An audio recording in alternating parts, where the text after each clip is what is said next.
Dipersilakan Habib. Masya Allah. Monggo Habib.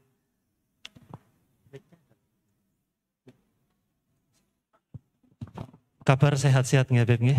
Alhamdulillah. Nun sewu nyambutnya dulu. Alhamdulillah sehat walafiat khair. Semoga semuanya sehat alhamdulillah. Amin amin. Di masa pandemi ini kita masih harus tetap berjuang. Insyaallah. Kita mohon diberikan pencerahan tentang momen yang setiap tahun diperingati dan sebagian orang takut, sebagian orang mengatakan ini momentum untuk kebangkitan negara ini. Begitu Habib. Ini sudah disiapkan atau bagaimana? Atau jadi kita bincang-bincang ya. Jadi nanti boleh yang bertanya langsung mengangkat tangan gitu. Dipersilakan Ustadz Andri Kurniawan. Oh ya, ada video. Ada video pengantar sebelum kita masuk ke acara.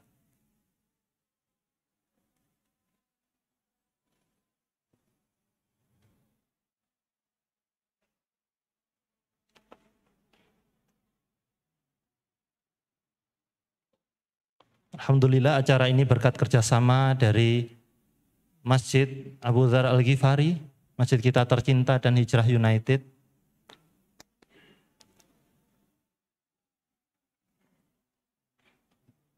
Suaranya?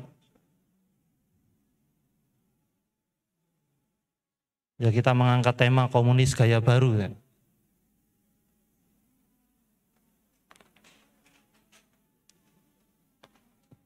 Atau boleh laptopnya didekatkan. Ya. Kalau tema-tema PKI saya kira semuanya sudah banyak yang paham Habib. Pemutaran film yang sempat kemudian dihentikan, semuanya paham. Namun sebagian kita mungkin hanya paham PKI itu apa, Palu Arit gitu aja. Namun anak-anak muda di sini atau sebagian jamaah perlu mendapatkan pencerahan, pengetahuan, pola-polanya bagaimana, gaya-gayanya, walaupun ganti judul tapi tetap sama begitu dalam memahami hal ini, sehingga kita peka sebagai warga negara kesatuan Republik Indonesia yang punya tanggung jawab ketika Allah mengamanahkan negara ini kepada kita semuanya. Sambil menunggu videonya, video pengantar ya.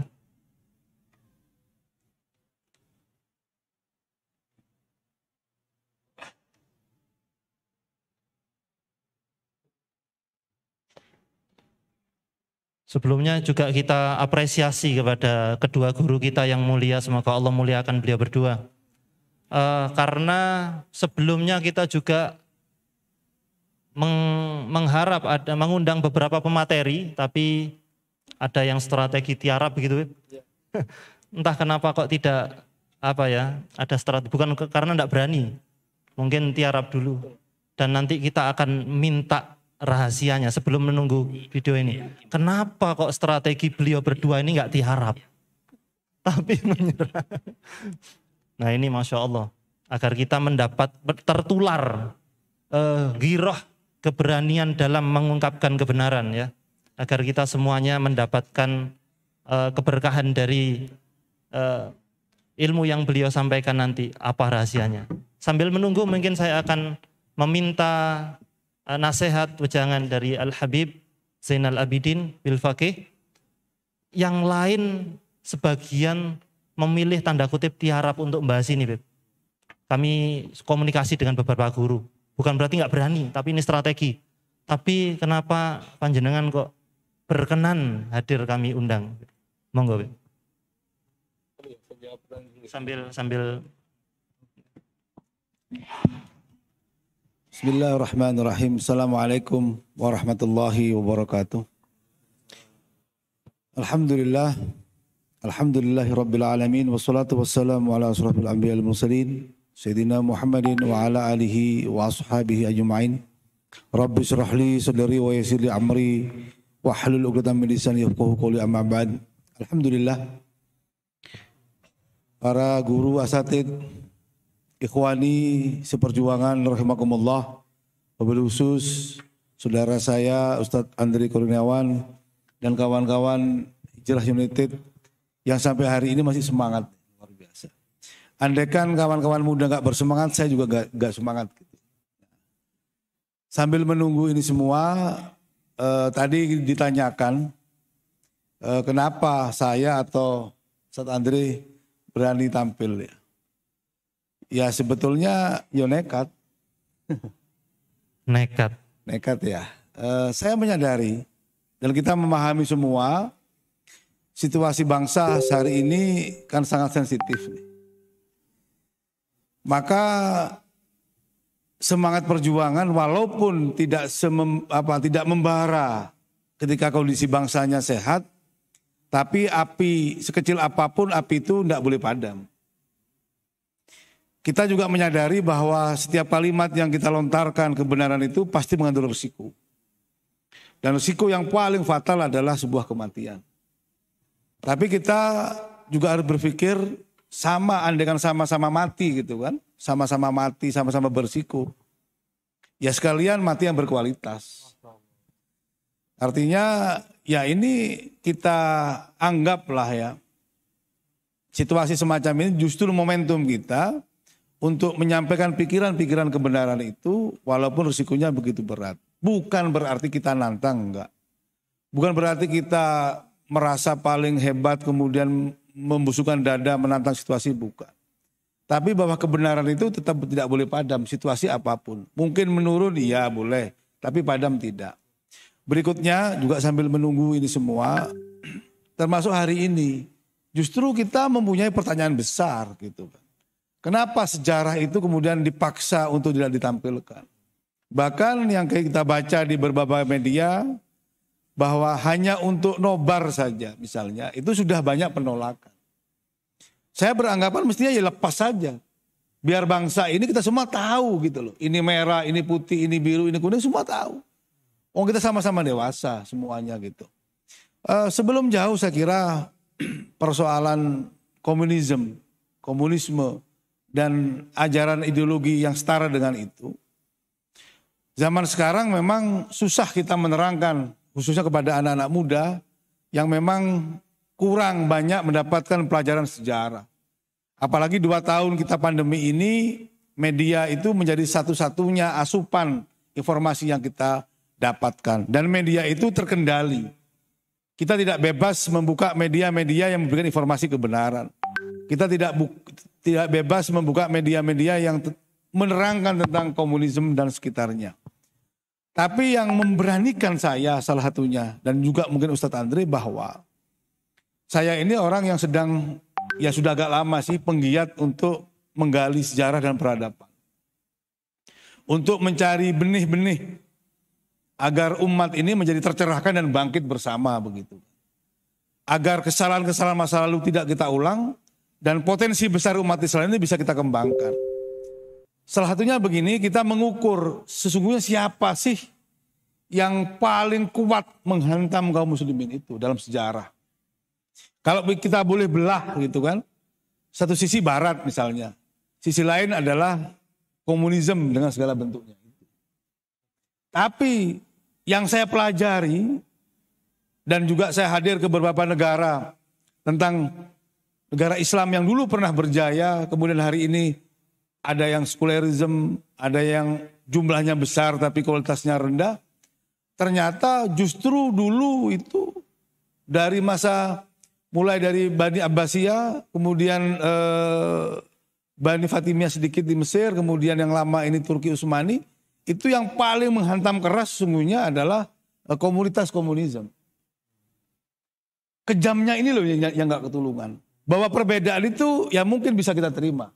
Mari kita buka ruang-ruang dialog, monggo. Ruang-ruang mujadalah untuk berdebat ya silakan. Tapi kekerasan dan kekejaman itu yang kita rasakan sampai hari ini dari orang-orang tua kita dulu. Saya mengatakan, menyimpulkan, boleh jadi kesimpulan salah atau benar. Orang barat itu kepada Islam kejam. Tapi komunisme itu lebih kejam kepada orang Islam. Contoh real, tema hari ini misalnya. Ketika 7 jenderal itu dibantai, mohon maaf. Mereka waktu itu menembak mati bisa. Bisa loh. Ya kan? Pasukan itu menembak mati hari itu, Jenderal Ahmad Yani, Sutoyo dan kawan-kawan tembak dan mati bisa. Tapi kenapa harus disiksa dulu sampai subuh? Kepikiran nggak ini? Kan begitu nih. Ditembak mati 5 menit selesai hari itu. Senjata mereka lengkap. Para jenderal itu nggak bawa senjata. Dalam kondisi tidur dini hari, dia nggak siap untuk berkelahi. Dia hanya tinggal dengan ajudannya dan penjaga keamanan di rumahnya. Kemudian didatangi masing-masing rumah dengan pasukan yang lengkap. Senjata yang cukup lengkap dan kuat. 3-5 peluru selesai hari itu. Tapi kenapa harus diseret hidup-hidup? Dan kemudian disiksa oleh Gerwani dan kawan-kawannya sampai subuh. Ini yang kita harus cerdik dan cerdas memahami ini semua. Belum lagi peristiwa 48, belum lagi peristiwa 1926. Gorang-gareng di Madiun, beberapa nyaris mereka ada sumur-sumur yang terkenal adalah lubang buaya, kemudian di Madiun. Nah, lama lagi ketika Baghdad, ketika pasukan Tartar kemudian mengepung sekian bulan lamanya, dilakukan. Itu kan pembakaran, pembunuhan massal umat Islam terbesar ulama. Baru kemudian perpustakaan Baitul Hikmahnya, yang sampai sungai Tigris itu kemudian hitam dengan abu kitab-kitab itu dan darah para ulama. Dibakar mereka, disembelih mereka, disiksa. Saya pernah ditahan di Palestina, di Israel ya. Saya tidak mengakui Israel, tapi saya mengatakan saya ditahan mereka. Gitu kan. Saya mengatakan mereka kejam. Tapi mereka itu dare langsung tembak. Ketika saya menghadapi pasukan Israel itu nggak mau dialog dia. Sensitif, jaganya 3 meter. Kita ngomong salah, dare. Itu kan. Tapi kalau komunisme nyiksa. Itu yang terjadi di Aigur hari ini. Kemudian beranak ke Rohingya. Walaupun tidak langsung, tapi itu kan juga bagian sub dari penyakit. Mereka mahal, peluru itu mahal. Mereka menyiksa, menyetrum, membakar. Nah, maaf kaum wanitanya kemudian dipermalukan di depan kakaknya, di depan adiknya. Ini model-model semacam ini harus kita sadarkan kepada kaum muslimin gitu. Kita tidak ingin memberikan satu informasi yang salah. Tapi kami hanya menyadarkan kepada umat kami, kawan-kawan kami. Ya kan? Sesama muslim agar kita sadar siapa kawan dan siapa lawan. Agar kemudian ke depan itu sama paham. Loh, masa begini salah? Kalau kami menerangkan bahwa Lombok itu pedas apa salah? Kalau kami menyatakan bahwa gula itu manis apa salah? Kalau kami menyatakan bahwa garam itu asin apa salah? Nah ini saya kira umat kita harus cerdas, umat Islam juga harus paham. Insya Allah kalau kita sama-sama menyampaikan ini, wabil khusus kepada generasi muda, saya kira menjadi satu poin yang sangat berharga. Ini yang tidak boleh padam sampai kapanpun. Baik, Masya Allah. Tidak boleh padam sampai kapanpun. Dan semuanya akan padam kalau tidak paham sejarah. Maka sejarahnya akan disampaikan oleh Al-Ustadz Insinyur Andre Kurniawan MAG. Dipersilakan Ustadz.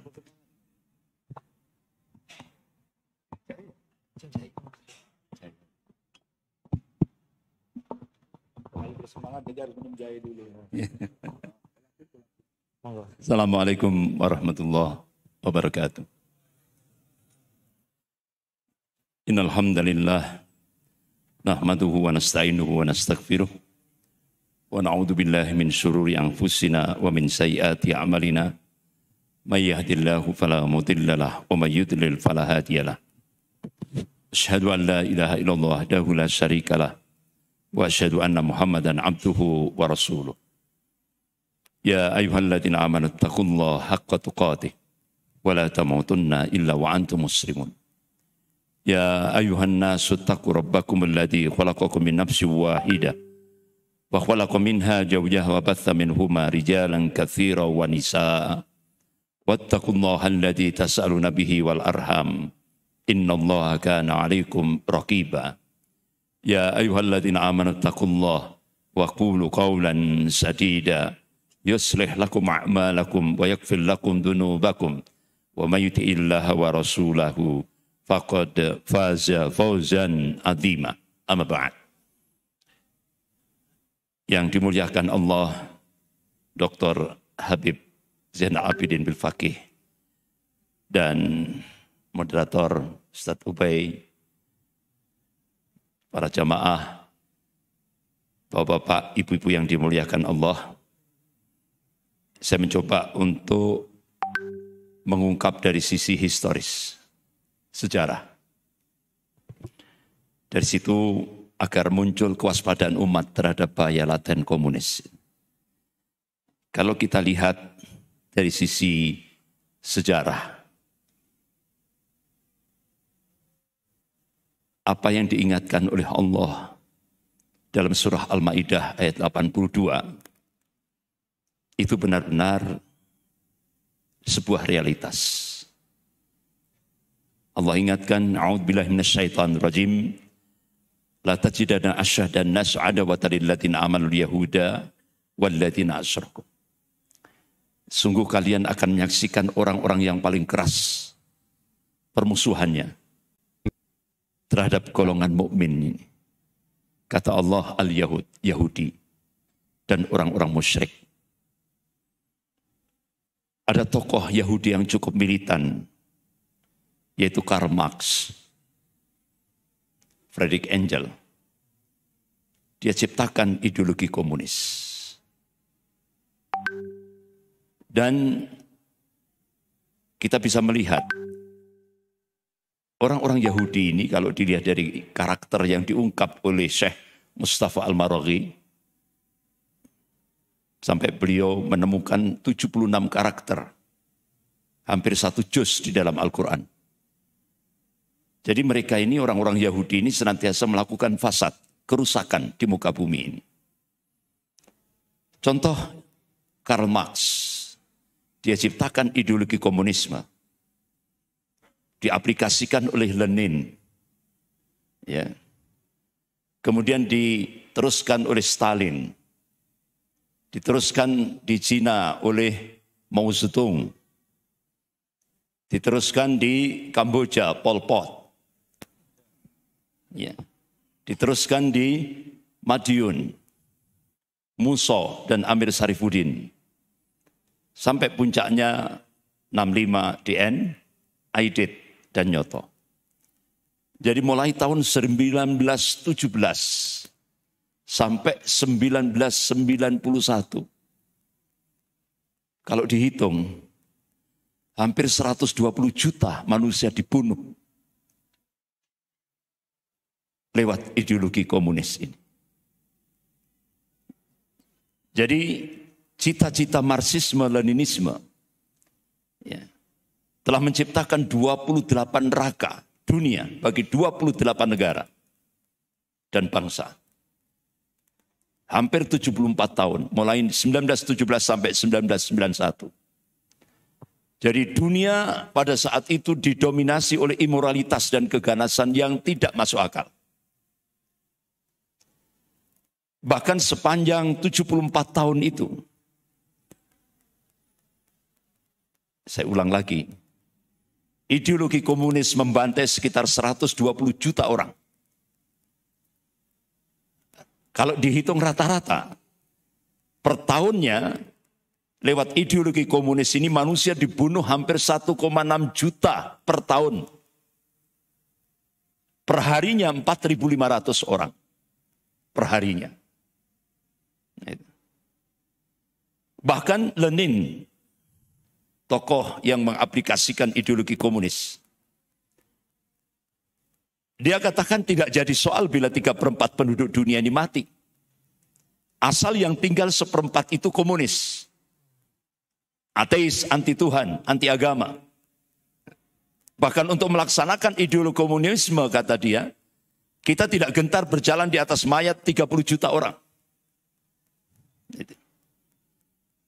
Bahkan Mao Zedong, hampir 50 juta rakyatnya dibunuh dengan cara-cara yang biadab.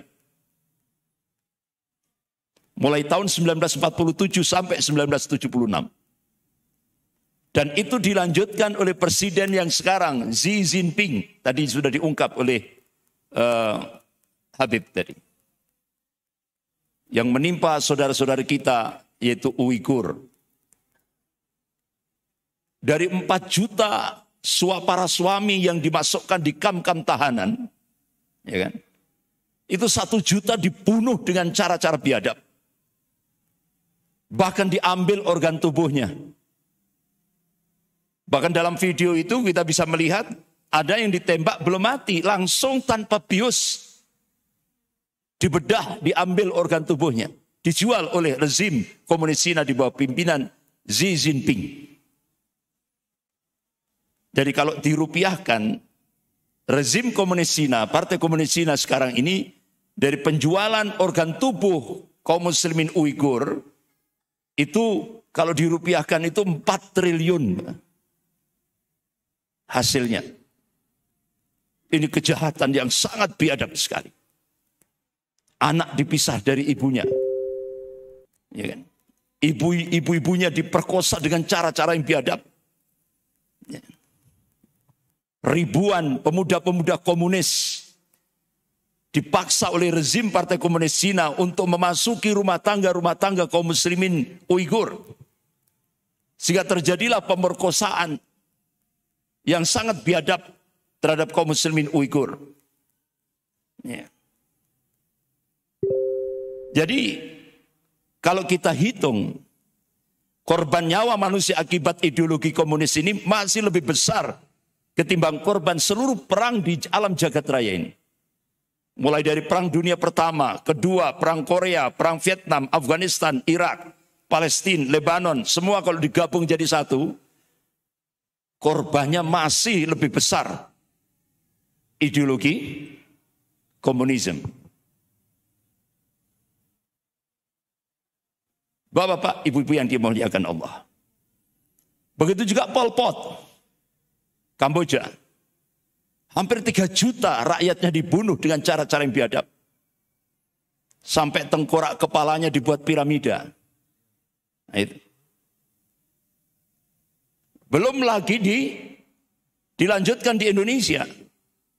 Ketika Musso dan Amir Sarifuddin memproklamasikan Republik Uni Soviet Madiun. Ribuan santri dijadikan target untuk dibantai. Ratusan ulama dan keluarganya dibunuh dengan cara-cara yang biadab. Sehingga banyak kuburan massal di Madiun. Termasuk juga 159 anggota TNI yang gugur di Goranggareng, Madiun. Bahkan Gubernur Jawa Timur, Pak Suryo, beliau Ketua Dewan Pertimbangan Agung Republik Indonesia, lehernya ditali. Ya, kemudian dijerat, ditali lagi di mobil, di belakang mobil, diseret dalam kecepatan tinggi, sekian puluh kilo.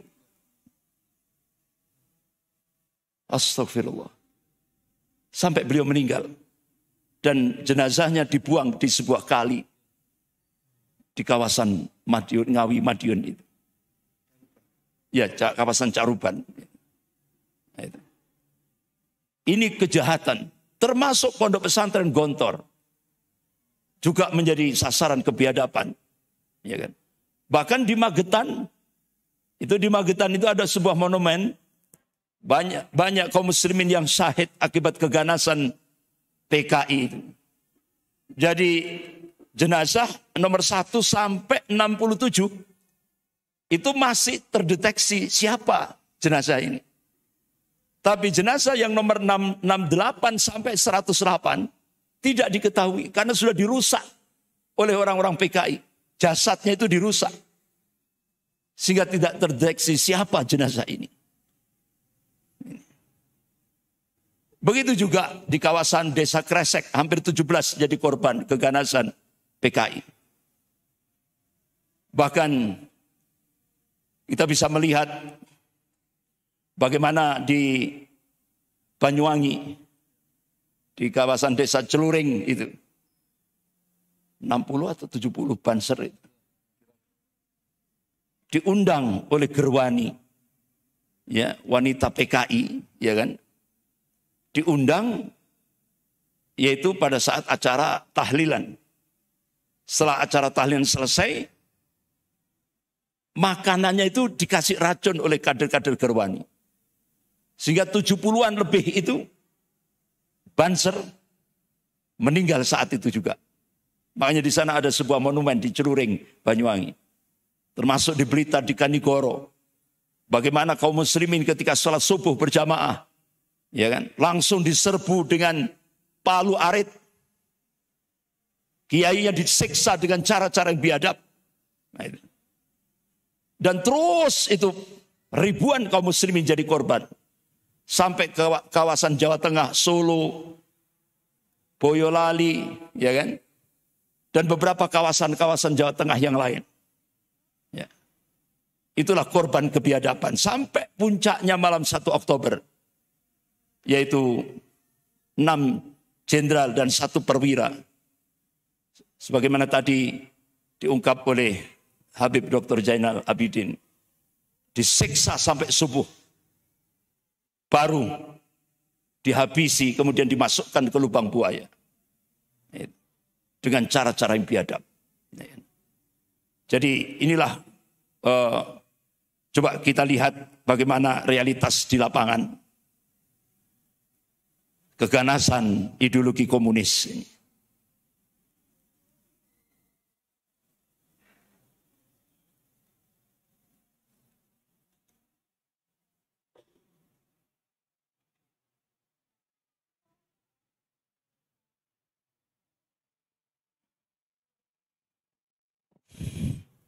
Jadi pembantaian yang tidak berperi kemanusiaan dan pembunuhan sadis ini pula dilakukan oleh rezim komunis. Bahkan paham komunisme awalnya dicetuskan oleh Karl Marx ini.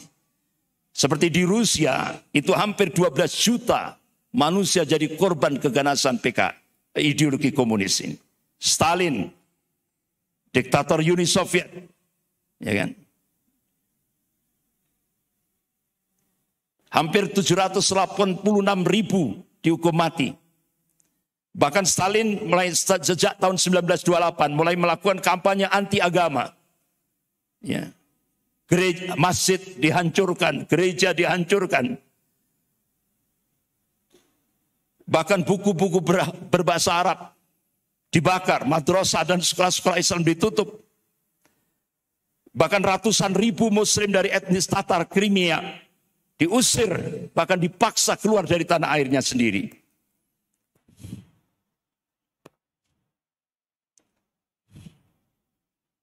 Begitu juga rezim komunis Mao Zedong, komunis Cina. Hampir 50 juta rakyatnya dibunuh dengan cara-cara yang biadab. Dikam-kam kerja paksa. Begitu juga diteruskan oleh Presiden Cina yang sekarang, Xi Jinping, yang menjadi korban kebiadaban Partai Komunis Cina kekinian di bawah Presiden Cina sekarang Xi Jinping adalah kaum muslimin Uighur.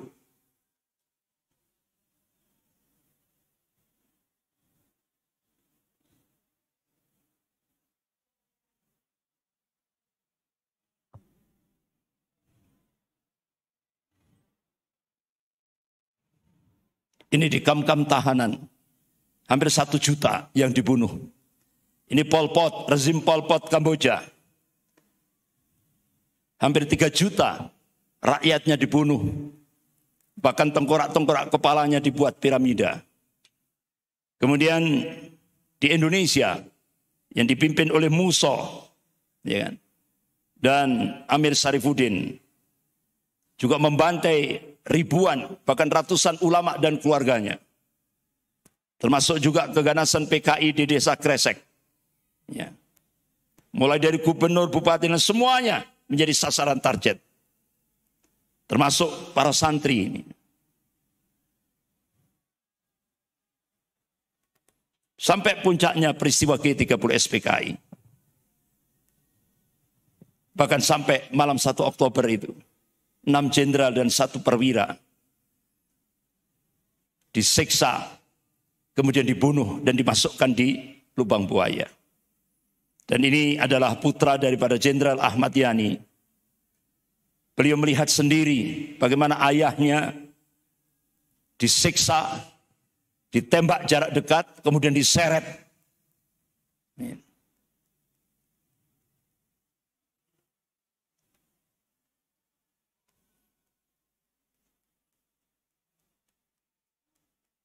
Saya kira itu bapak-bapak, ibu yang dirahmati Allah. Dari sisi bagaimana keganasan Partai Komunis dari sisi historis. Ya, saya kembalikan pada moderator. Baik, Masya Allah, pada tegang semuanya Ustaz. Iya.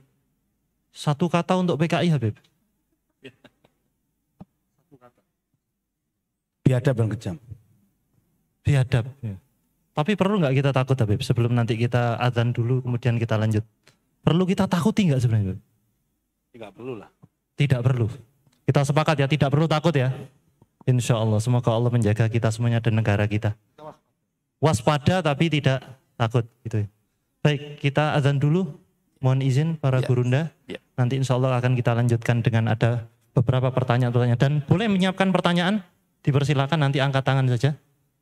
Setelah angkat tangan tentu saja bertanya, Anda angkat tangan saja ya, bertanya. Dipersilakan muadzin. Lanjut dulu. Oh, biasanya gitu di sini. Enggak apa-apa ya,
Alhamdulillah.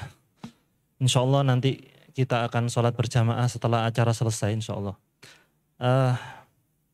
Dikatakan bahwa komunis ini anti agama.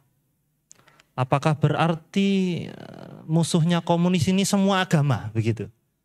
Tapi kenapa, apa rahasianya kok umat Islam jadi menakutkan bagi mereka? Jadi musuh yang paling berbahaya itu ada alasan apa? Insya Allah akan dijawab oleh Al-Habib Dr. Zainal Abidin Bilfaqih. Dipersilakan. Ada apa dengan umat Islam?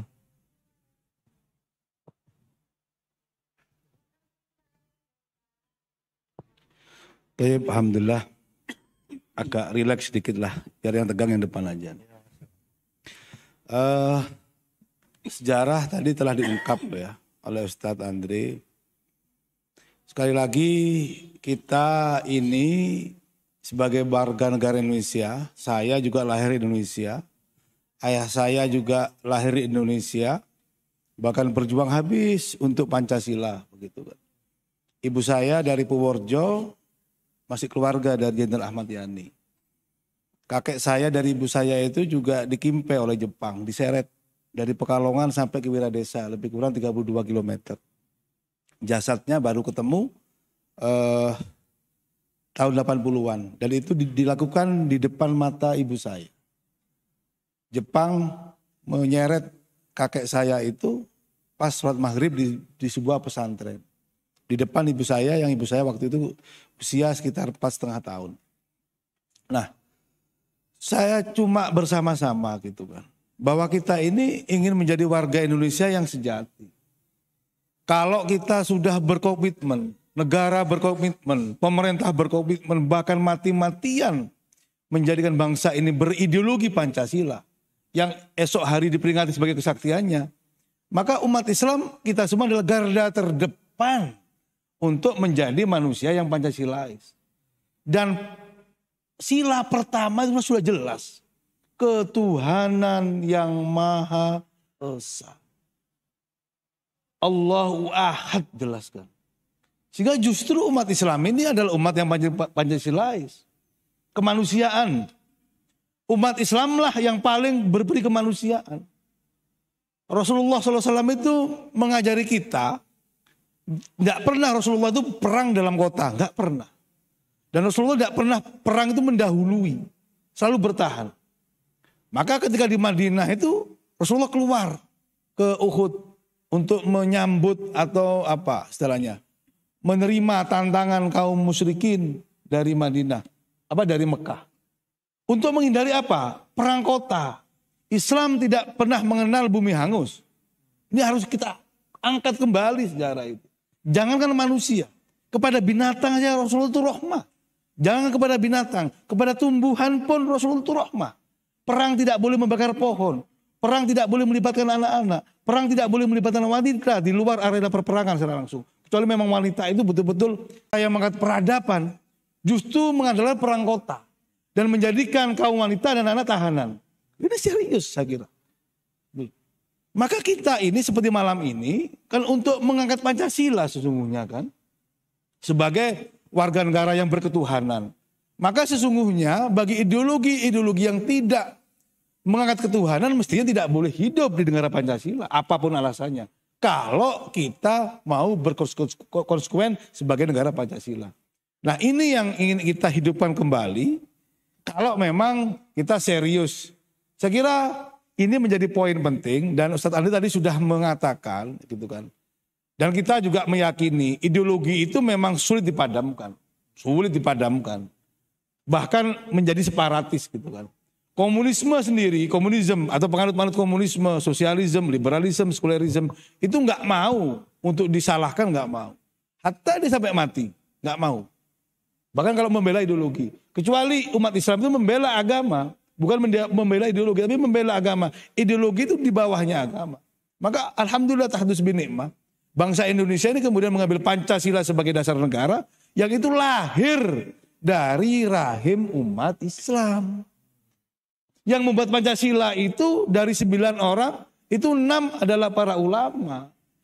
3 baru nasionalis republikan. Ini sejarah. Tidak bisa kita otak-atik dan kita tutupi gitu loh. Dan yang berjuang habis membela bangsa ini dari penjajah itu ya agama, ya ulama, ya Islam. Andai kan kita balik nggak ada ulama, nggak ada Islam, nggak mungkin penjajah itu keluar dari sini. Karena apa? Yang menghargai iskariman atau mujtahidan, yang menghargai mati syahid membela orang kafir itu apa? Membunuh orang kafir atau bertahan kepada negerinya itu hanya Islam. Dan itu sudah jelas. Terakhir peristiwa 10 November itu kan karena resolusi jihadnya ulama. Yang resolusi jihad itu pasal pertama adalah fardu ain untuk mempertahankan negeri ini dan fardu ain membunuh orang kafir karena membela negeri ini. Jelas. Dan itu ulama dan itu Islam. Jadi saya kira bangsa ini adalah saham terbesar adalah umat Islam dan ulama. Sehingga Pancasila lahir dari ulama dan kami sebagai anak-anak bangsa ini berkewajiban mempertahankan ulama, mempertahankan Pancasila dan merawatnya untuk itu. Poin ini yang kita angkat agar tidak ada lagi kesalahpahaman di antara kita. Berikutnya, sebelum kita juga saling berdiskusi, ideologi tadi tidak mungkin ya kita padamkan kan. Yang kita tidak ingin lakukan adalah saling menghancurkan dan mengadu domba di antara kita. Tadi kekejaman itu yang harus kita hentikan. Bangsa ini lelah, capek kita ini harus berhadapan-hadapan dengan sesama. Capek kita ini harus diadu kepada sama umat Islam. Musuh kami bukan Anda, musuh Anda bukan saya dan kami. Sekali kita asyhadu alla ilaha illallah, kita ini ikhwan, satu keluarga, satu bangunan. Kalau saya sakit Anda sakit, kalau Anda sakit saya sakit. Ukhuwah ini lintas negara. Ukhuwah ini lintas bangsa. Kalau Muslim Malaysia sakit, kami sakit. Kalau Muslim Palestina sakit, kami sakit. Tidak ada lagi sekat antara negara. Oh, itu Islam di jenenge Malaysia, gak apa-apa mati. Oh, itu Islam Palestina. Ngapain kita ngurus Palestina? Negeri kita masih nggak bisa begitu. Islam ini rahmah lil alamin kafatan linnas, ya artinya totalitas. Karena apa? Nation, bangsa-bangsa itu dibentuk tahun 1900-an. Dan yang bentuk koloni itu. Kita Belanda, Dutch, Malaysia, Inggris, British, Singapura, kemudian juga Reflex, Inggris. Kemudian Pan-Arabisme, itu ada Amerika, ada Inggris. Yang membentuk mereka. Jadi cinta kepada agama itu melampaui segalanya. Dan fanatik kita hanya kepada agama. Tapi tidak ada sejarah. Saya pertegas. Sa ele-ele wong Islam. Sa remeh-remeh tidak pernah umat Islam itu membantai dalam sejarah. Maka tidak ada umat Islam menjajah. Yang adalah pembebasan. Membebaskan manusia dari kemusyrikan. Membebaskan dari manusia dari kekafiran. Kalau dia baik-baik, kalau dia melawan, ya kita hadapi. Maka Al-Quds itu pembebasan. Kita ke Andalusia, kita ke Granada, kita ke Cordova, membebaskan. Termasuk para ulama datang ke Indonesia dengan rahmah, dengan cara damai, membebaskan umat Indonesia ini waktu itu Nusantara dari hal-hal yang jauh dari agama. Nah, maka pastilah orang-orang ateis ini akan menjadikan umat Islam sasaran utama dan pertama untuk dilawan dan dibantai. Ini yang kita harus waspada. Masya Allah, ukhuwah melewati antar negara dan beliau berdua mencontohkan itu. Kita tahu beliau ada beberapa perbedaan tapi banyak kesamaan. Beliau guru kita, Al-Habib Dr. Zainal Abidin Bilfaqih, beliau dari Nahdlatul Ulama, betul? Ya, dan Ustadz Andri Kurniawan kita tahu beliau dari Dewan Dakwah. Beliau berbeda tapi saling mencintai karena Allah, insya Allah duduk bersama, dan ini beliau mencontohkan kepada kita semuanya. Baik, ada tambahan Ustadz Andri mengenai hal itu, dipersilakan sebelum ada tanya jawab mungkin 5 menit atau 7 menit ke depan. Ya. Jazakallah khair. Kita masih ingat sejarah jaya-jayanya PKI pasca Dekret 5 Juli 59. Ketika sistem pemerintahan waktu itu demokrasi terpimpin. Masya Allah. Masih ada tokoh-tokoh ulama di seluruh Indonesia yang istiqomah, konsisten. Dia tolak ideologi komunis. Walaupun menghadapi risiko yang berat. Sehingga hampir 907 ulama seluruh Indonesia kumpul di Palembang tanggal 8 sampai 11 September 1957. Memunculkan sebuah fatwa. Yang pertama, seperti di slide depan ini. Ideologi atau ajaran komunisme adalah kufur hukumnya dan haram bagi umat Islam menganutnya. Bagi orang yang menganut ideologi atau ajaran komunisme dengan keyakinan, i'tiqad dan kesadaran, kafirlah dia. Tidak sah menikah dan menikahkan orang Islam. Tidak ada waris mewarisi dan haram jenazahnya diselenggarakan secara Islam. Nah, saya bayangkan kalau fatwa ini dimunculkan kekinian ya di Indonesia, mungkin hasil riset dosen UI mungkin tidak seperti itu. Kita cukup kaget sekali hasil riset dosen UI barusan saja. Jadi ternyata sekarang ini setelah diriset banyak pejabat-pejabat di seluruh Indonesia menerima ideologi komunis gaya baru. Yang penting jabatan tetap. Ini sudah penyakit hubud dunya wa karahiyatul maut. Ini miris kita. Ya. Padahal yang kita saksikan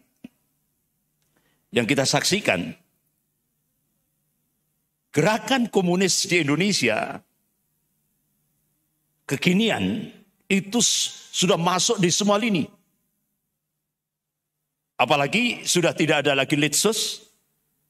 Itu seperti apa yang disampaikan oleh Staf Panglima TNI yaitu Mayor Jenderal Aditya Warman Toha di Masjid Al-Azhar, Jakarta Selatan. Jadi sekarang ini banyak kader-kader komunis yang jadi bupati, jadi wali kota, ada yang jadi gubernur, Ada yang jadi staf menteri sampai 2 periode di Tak Indasari itu. Ya kan? Kita cukup prihatin. Bahkan apa yang ditargetkan oleh kader-kader komunis muda 2019 harus menguasai parlemen. Ternyata nyata. Dan itu kita mencoba untuk tabayun di Komisi 7 DPR RI. Ternyata benar. Jadi kader-kader komunis yang sekarang duduk di DPR RI itu sudah berjumlah 200 lebih. Sementara politisi Islam cuma 179. Makanya jangan kaget. Undang-undang HIP lolos. Undang-undang Omnibus Law lolos. Bahkan undang-undang pesantren yang sekarang ini coba kita lihat dengan undang-undang Omnibus Law. Itu sekarang para kiai yang punya pesantren-pesantren di pedesaan, di pelosok-pelosok itu ada kewajiban untuk melaporkan ke pusat. Kalau enggak, dikenai sanksi 10 tahun penjara atau denda 1 miliar. Jangankan ke Jakarta. Yang di pelosok-pelosok desa itu loh, ke Malang saja mikir duitnya. Nah sekarang, oleh karena itu Profesor Salim Said, guru besar ilmu politik dan militer Universitas Indonesia, sekarang ini dalam video pendeknya beliau memberikan, saya kira ucapan beliau itu punya data, beliau tidak hanya sekedar memberikan statement. Jadi beliau mengatakan sekarang kader-kader komunis yang duduk di pemerintahan sudah berhasil melakukan balas dendam terhadap kaum muslimin, ulama dan Islam. Menggunakan kekuasaan. Itu. Jadi sekarang mereka sudah balas dendam. Menggunakan kekuasaan, kata Profesor Salim Said. Itu. Jadi ini yang harus kita antisipasi. Bahkan Kiai Haji Hasyim Mujadi, Allahumma yarham. Ya. Terakhir sebelum beliau lengser dari ketua PBNU, beliau pernah memberikan statement. Ada gerakan pemuda-pemuda komunis ini dengan istilah KKM. Kerja di kalangan musuh. Jadi mereka nyusup di ormas-ormas Islam. Dengan strategi KKM, kerja di kalangan musuh. Bahkan yang cukup mengagetkan yaitu Ketua Majelis Ulama Bandung, Kiai Haji Miftah Farid. Beliau cukup kaget sekali. Kader-kader komunis muda itu sudah dimasukkan ke kampus IAIN. Sunan Gunung Jati Bandung. Dan masuk, bahkan menguasai BEM, Badan Eksekutif Mahasiswa. Yang cukup mengagetkan beliau, ketika ospek, mahasiswa-mahasiswa baru itu, diajak berzikir jama'i. Apa zikirnya? Anjing hu akbar. Kaget beliau. Termasuk di IAIN Sunan Ampel Surabaya. Mereka sudah nyusup, masuk. Itu mahasiswa-mahasiswa baru suruh bentangkan spanduk, Tuhan membusuk. Ini kan jargon komunis. Jadi mereka luar biasa. Bahkan kita lihat rata-rata yang melakukan kaderisasi terhadap pemuda-pemuda komunis di Indonesia, itu rata-rata instrukturnya dari partai kiri Jerman. Ada Steven Mismaria, Kasubek. Dan kader-kader muda komunis di Indonesia ini, mereka dilatih. Operasi intelijen, kontra intelijen, bahkan sampai latihan semi-militer. Ini. Bahkan ada 2 jenderal Angkatan Darat, mantan, artinya sudah purnawirawan, yaitu Letnan Jenderal Purnawirawan Sarwan Hamid. Beliau sudah meninggal. Dan ada 1 mantan Pangdam. Beliau datang ke Jawa Timur. Beliau kumpulkan beberapa ulama-ulama di Jawa Timur. Beliau sampaikan tentang bagaimana apa yang terjadi di PT Morowali, Sulawesi Tengah. Itu kan bukan buruh itu, Pak, tentara merah. Yang diekspos di media itu kan mungkin cuma sekian sekian ratus gitu ya. 80.000 tentara merah. Jadi kalau sudah badan imigrasi datang, itu sudah bocor, Pak. Mereka sudah dimasukkan ke bunker. Jadi sudah ada koordinasi. Ketika sidak ya dari petugas imigrasi, mereka sudah dimasukkan ke bunker. Bahkan dari mantan Pangdam ini tadi melihat itu ada satu kontainer isinya senjata. Bahkan Pak Kiflan Zen sebelum kasus kepemilikan senjata itu, beliau sudah mendeteksi pusat persenjataan komunis di Indonesia itu sudah disiapkan di Filipina. Makanya kenapa kita lihat yang jadi agunan rezim komunis Cina, Partai Komunis Cina itu Kalimantan kan? Jadi apa? Jadi jaminan Kalimantan. Terus Sulawesi. Ya mereka sangat dekat dengan Filipina. Itu. Bahkan yang cukup mengagetkan kita di Jawa Timur ini, kita dapat info A1 dari Jakarta, ternyata Tentara Merah punya markas di Tempeh, Lumajang. Langsung kita coba, beberapa teman-teman, kita coba cek, ternyata benar. Itu kalau di remote, pergerakan Tentara Merah dari mana ini Tempeh, Lumajang itu, arahnya ke Malang. Sementara umat Islam di Malang tenang-tenang saja. Wa makarullah wallahu khairul makirin. Mereka membuat makar. Tapi Allah membalas makar mereka dan Allah sebaik-baik pembuat makar. Akhirnya Allah letuskan Semeru. Akhirnya Tentara Merah itu dievakuasi. Jadi umat Islam Malang ini masih diselamatkan sama Allah ini. Allah masih punya kecintaan kepada kaum muslimin di Malang ini. Karena sasaran target Tentara Merah yang bermarkas di Tempeh. Saya kira itu sebagai tambahan. Masya Allah, kaget ya. Saya orang Lumajang, Ustaz. Dan ternyata salah satu fungsi Gunung Semeru adalah seperti itu. Nggak tahu kalau di Malang apa Gunung Kawi atau apa, nggak tahu ya. Ternyata mungkin beda ya, Tad. Baik, Masya Allah. Judul yang kita ambil adalah komunisme gaya baru. Yang kita garis bawahi adalah gaya baru. Kaidahnya tetap ada. Namun secara umum warga negara Indonesia secara khusus lagi umat Islam, secara khusus lagi anak-anak muda ini Ustaz Habib, mereka ingin tahu apa kaidahnya untuk melihat oh ini gaya baru ini.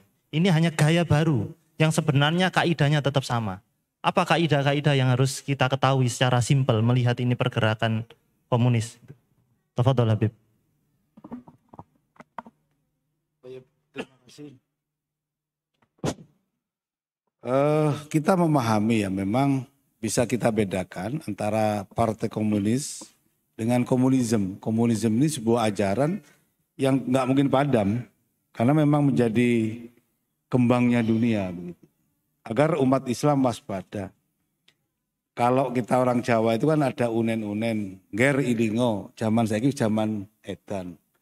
Nek ora edan ora cuman. Nanging beja-bejane wong kang edan, wong luwih bejo wong kang iling lan waspada. Hari ini kita keluar dari majelis nanti ini, paling tidak kita punya poin bahwa kita harus iling dan waspada. Bung Karno sudah mengajarkan jas merah. Jangan sekali-kali lupa sejarah. Sejarah itu kan perjalanan manusia nggak bisa kita hapus. Kita tutupin nggak bisa, gitu kan. Maka kita sebagai umat Islam harus tahu sejarah bangsa Indonesia. Kelamnya, bangkitnya, itu semua harus kita pahami semua agar apa yang jelek nggak bisa terulang lagi. Kita nggak mau menyerang, enggak. Kita nggak mau berontak, enggak. Ngapain? Ini bangsa kita sendiri kok. Rumah kita kok. Gak mungkin kita membakar rumah kita sendiri. Kita cuma waspada agar rumah kita ini menjadi nyaman, tidak kecurian orang. Nah, makanya kita waspadai apa? Komunisme hari ini. Dan ism lain, isme yang lain yang tidak memiliki sangkut paut kepada Tuhan. Itu bedanya gitu. Dan cirinya itu pertama selalu menjelek-jelekkan umat Islam, mencari kesalahan. Pokoknya apa yang dilakukan awake dhewe iki salah. Kok ngene katanya kita keras. Begini katanya kita ini teroris. Begini katanya kita itu pokoknya salah tok wis. Gitu loh. Itu cirinya gitu. Lah kalau kita disalahkan terus, lah ini menjadi problem bagi kita. Maka kita juga pencerahan kok. Yang hadirin keluarga kita sendiri nih.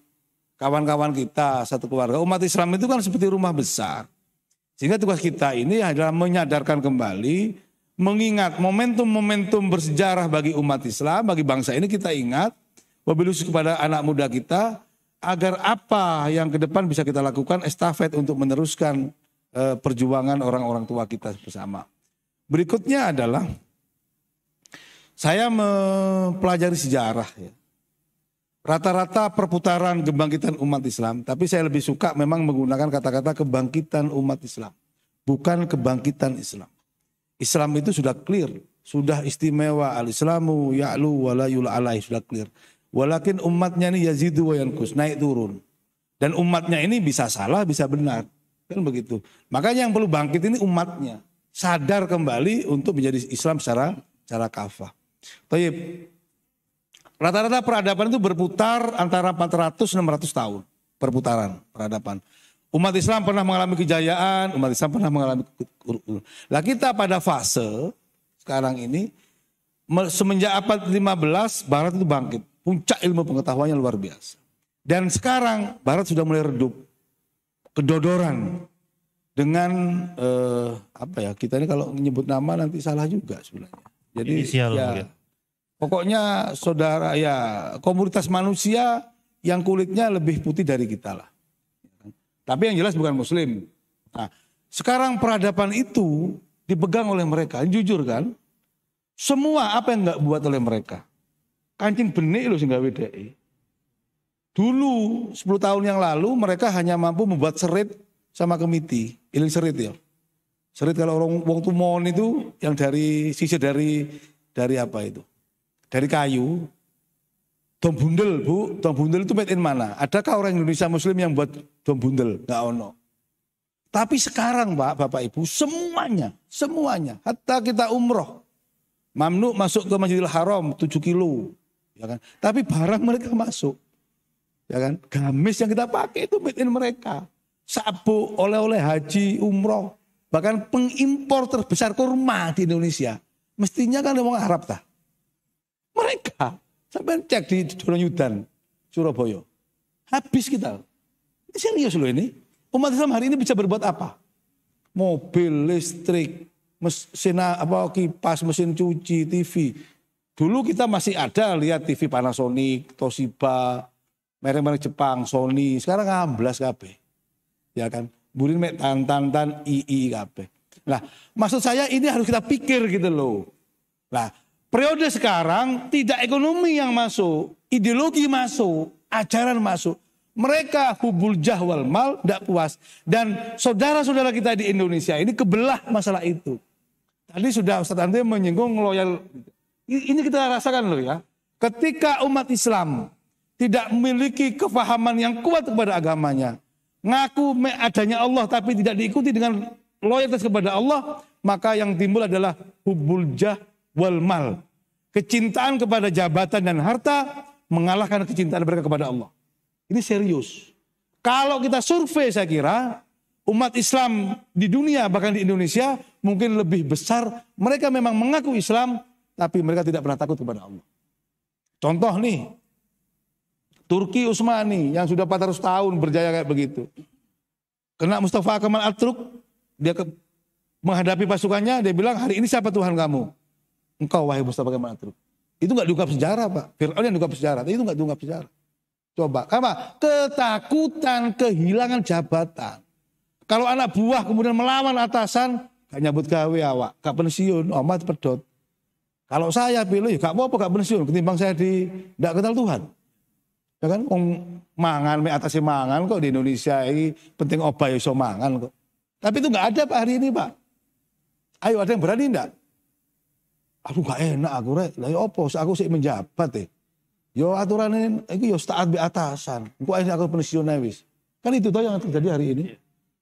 Ini berbahaya ketika itu yang juga dilakukan, hancurnya peradaban umat Islam itu ketika umat Islam itu taat kepada manusia dan yang memimpin itu kemudian tidak punya sambungan kepada Allah sehingga dia memerintahkan atas hawa nafsunya yang tidak punya nilai-nilai agama walaupun dia orang beragama dan itu maksa. Berikutnya, saya kira Bapak Ibu yang waspada, hari ini komunisme, ya kan, saya tidak nyebut nama. Jadi aman-aman saja, komunisme itu masuk kepada lembaga-lembaga institusi komando perintah. Nek wong Jawa arai nek kate nyekel ulo, nek kate mateni ulo, mateni ndase. Nek bantene awake buntute gak kelengar, ulo itu hidup, Pak. Sampai coba wis. Ular sampai gepuk buntutnya, sampai gepuk tengahnya kelenger, ndak mati. Tapi kalau digepuk kepalanya mati. Sebaliknya, manusia ini kalau dipegang komandannya, bosnya, bawahnya katut, Pak. Seperti kita menarik pohon ketela. Tarik akarnya maka semua akan merembet. Itu mereka paham. Lah umat Islam Indonesia ini kita akeh tapi di grassroots. Nggak punya, nggak naik ke segmen yang bisa mengatur. Sehingga umat Islam banyak tapi yang mengatur tidak memiliki kaidah-kaidah Islami. Sehingga kita di babak belur hari ini. Maka sudahlah, ayo kita waspada betul, kita tata keluarga kita, betul-betul kalau mau menjadi Islam ya temenanan, siap, dipecat, enggak apa-apa, masih ada Allah kok. Mangan awake dhewe, Jokowi nyambut gawe gampang nyambut gawe gitu loh. Jangan karena membela pekerjaan, tapi hancur. Contoh misalnya nih ya, contoh real nih, ada lembaga institusi misalnya, saya ini anak buah, ya kan anak buah. Kemudian oleh Pak Andre diperintahkan, Beb, pateni ku. Oh iya siap. Dodo tak pateni. Padahal saya tidak punya kesalahan apapun, dia nggak boleh kesalahan saya. Kalau Islam tidak boleh Pak, membunuh orang tanpa ada sebab. Tapi karena alasan saya ketaatan kepada atasan saya lakukan. Ini kan yang terjadi hari ini. Kalau saya nggak taat, waduh dipecat Pak Andre, wah ini nganggur. Nah, lebih tega saya membunuh saudara saya daripada saya nganggur. Betul nggak? Terjadi nggak ini? Lebih baik saya mau fitnah Pak Andre, asal saya dipuji naik jabatan. Terjadi peristiwa hari ini Pak. Ternyata umat Islam Indonesia rapuh. Ternyata pembinaan ideologi Pancasila kita rapuh. Orang yang mengaku saya paling Pancasila, kaosnya pakai dada Pancasila, plus tidak Pancasilais. Serius ini. Saya tidak melihat soal pengakuan atau hafal Pancasilanya, tapi pengamalannya. Kalau dia memang sila ketuhanan Yang Maha Esa, yang pertama, takut Pak sama Allah Pak. Oh enggak berani saya membunuh orang. Enggak berani saya menghabiskan karakter orang. Gitu kan. Kecintaan saya kepada Allah melebihi kecintaan saya kepada semua. Maka pentingnya pemimpin yang taat dan kepada Allah. Sampai kita ingat betul dalam sejarah. Satu di antara pemimpin kita bernama Amirul Mukminin Umar bin Abdul Aziz. Hanya memimpin sekian tahun Pak. Tapi karena ketaatan kepada Allah maksimal, keadilannya itu tidak dirasakan oleh manusia. Hatta binatang itu tidak berbunyi kelaparan. Karena apa? Pemimpin yang adil. Cirinya apa? Ketika dia memimpin, hartanya justru berkurang, bahkan habis daripada sebelum kepemimpinannya. Ada enggak era zaman sekarang? Artinya saya ingin mengatakan bahwa keadilan seorang pemimpin yang takwa kepada Allah itu, keberkahannya ini, keadilannya ini menyerambah ke seluruh bumi Pak. Tanpa dia harus memerintahkan. Otomatis gitu loh. Ya kan? Kan begitu. Ini saya kira pembinaan kepemimpinan yang serius kita harus kita tata lagi metode dakwah kita Pak Andre gitu. Jadi jangan hanya cuma rame-rame di grassroots. Ayo kita level kita naik, kita kuasai, bukan kita kuasai ya. Kita ambil posisi niat karena Allah untuk mesejahterakan dan menyelamatkan, mengayomi umat Islam dan seluruh bangsa Indonesia. Oporto keras aku tidak enak jangan aku ngomong keras-keras. Tapi saya kira nanti bisa disensor ya. Semangat. Tapi saya betul-betul menghindari menyebut nama supaya kita ini hanya satu keluarga kok ya, satu keluarga. Saya tahu ya, saya duduk dengan Pak Andre bahkan ini WA saya dikecam macam-macam. Saya kemarin bicara Pak Andre di webinar nasional itu, ya saya duduk dengan orang-orang yang bagi sebagian orang kontroversi. Saya sampai didatangi pejabat tinggi ya dari Jakarta hanya untuk nemui saya. Ternyata ya saya bilang, Beb, antum klarifikasi apa yang mesti saya klarifikasi? Nah, apa salahku? Wong saya nyebut nama tidak. Loh kalau saya bergaul sama orang ya enggak masalah toh. Saya ke Amerika juga pernah ditahan di sana. Tapi enggak otomatis saya menjadi orang Amerika. Saya ditahan di Israel, saya tidak otomatis menjadi orang Israel. Ikan itu menyelam di lautan enggak otomatis ini asin. Jadi kita di fan-fan saja mestinya. Kok sensi banget sih? Kok lebay banget gitu loh. Jadi saya duduk di Pak Andri kok tiba itu. Aku nunggu masih ki jarine ngene. La ilaha illallah Muhammad Rasulullah. Kalau sudah pemimpin bangsa ini kemudian terlalu ini, padahal bangsa ini dibangun untuk melindungi segenap tumpah darah Indonesia. Siapa? Ya seluruh rakyat Indonesia. Mestinya pemimpin itu merangkul gitu loh. Ya sudah nggak masalah di Indonesia ini agama macam-macam. Nggak masalah di Indonesia ini orang punya paham macam-macam. Silakan saja hidup. Tapi jangan saling membunuh, jangan membantai. Dan negara hadir untuk merengkuh, mengayomi. Sehingga anak bangsa ini fokus kepada membangun. Bukan fokus salah malah curiga. Mestinya negara hadir, pemerintah hadir ini untuk mendinginkan suasana. Bukan jari wong Jawa dadi apa, jangkrik diadu itu dadi apa bagian ngukeri ya. Ngili-ngili. Lah ini yang terjadi. Saya bilang, maaf, saya ingin mengajak ya, merangkul para pemimpin-pemimpin bangsa, sudahlah. Ayo kita hidup enak di bangsa ini. Wong negara ini negara yang berberkah, alamnya melimpah ruah. Sudah jangan membantai rakyatnya sendiri. Lawan kita bukan sebangsa. Lawan kita ini bukan seagama. Ayo kita betul, kalau memang kita mau hidup rukun, ya rukun temenan. Hentikan adu domba, hentikan membuat stigma jelek. Wis cukup wis, wong sampean wis enak kok. Sepangkate wis dhuwur kok. Omahe akeh, bojone akeh. Sik kurang apa sih? Ya kan gitu kan. Kok si awake diuduk umat Islam gitu loh. Ini serius saya kira. Mohon barangkali kalau ada pejabat yang ini dengar baik-baik. Enggak, kita ini bersaudara kok. Kita ini ingin hidup damai, nyaman. Biarkan kami melaksanakan ibadah dengan baik. Gak usah tebar fitnah. Gitu kan. Cukup sudah, cukup. Indonesia terlalu lelah. Ya kan, terlalu lelah. Ratusan tahun kita menghadapi penjajah. Masa hari ini harus menjajahi penjajah yang saudara kita sendiri. Hakadha wallahu a'lam. Masya Allah, Masya Allah. Jadi perlu diingat, Habib tidak menyebut nama ya.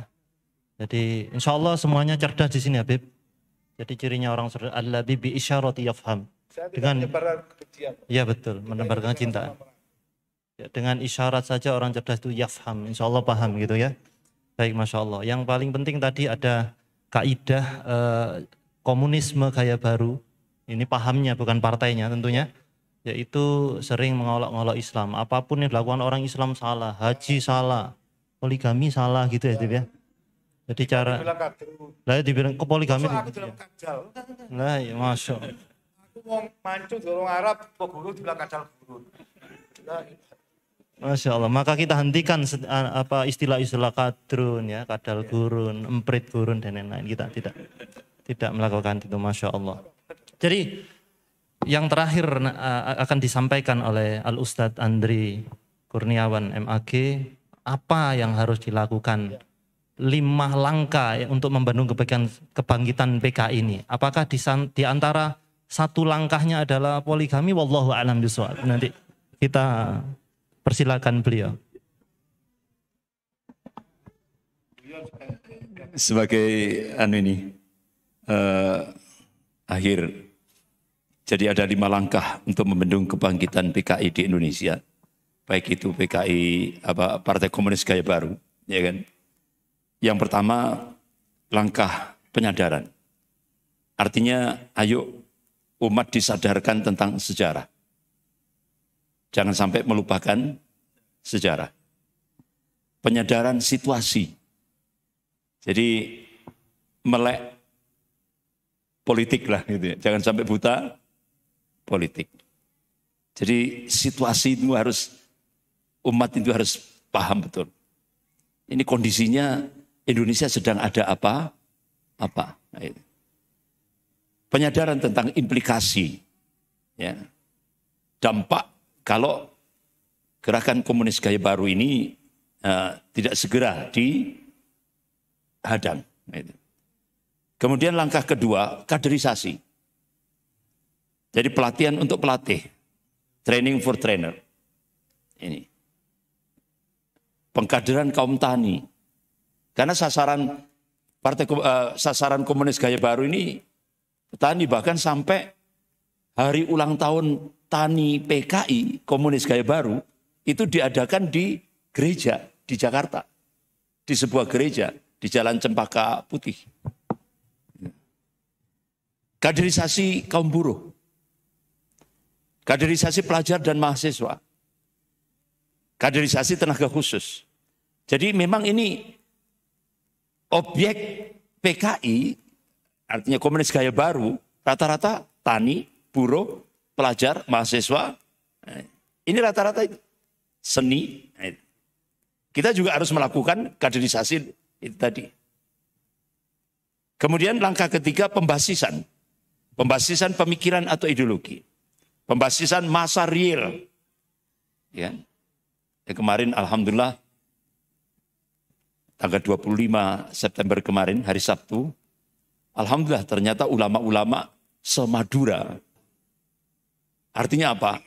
Ada kegalauan, ada keprihatinan. Alhamdulillah kumpul semua, duduk bersama, lintas ormas untuk memikirkan Indonesia, untuk menyelamatkan Indonesia dari cengkraman komunis Cina. Jadi alhamdulillah saya bersyukur sekali ulama-ulama dari Pamekasan, Bangkalan, Sumeneb, Sampang, dan beberapa tokoh-tokoh ulama yang lain kumpul. Ratusan ulama kumpul. Bagaimana untuk menyelamatkan Indonesia dari cengkraman komunis Cina ini. Jadi ini harus ada punya pembasisan masa real.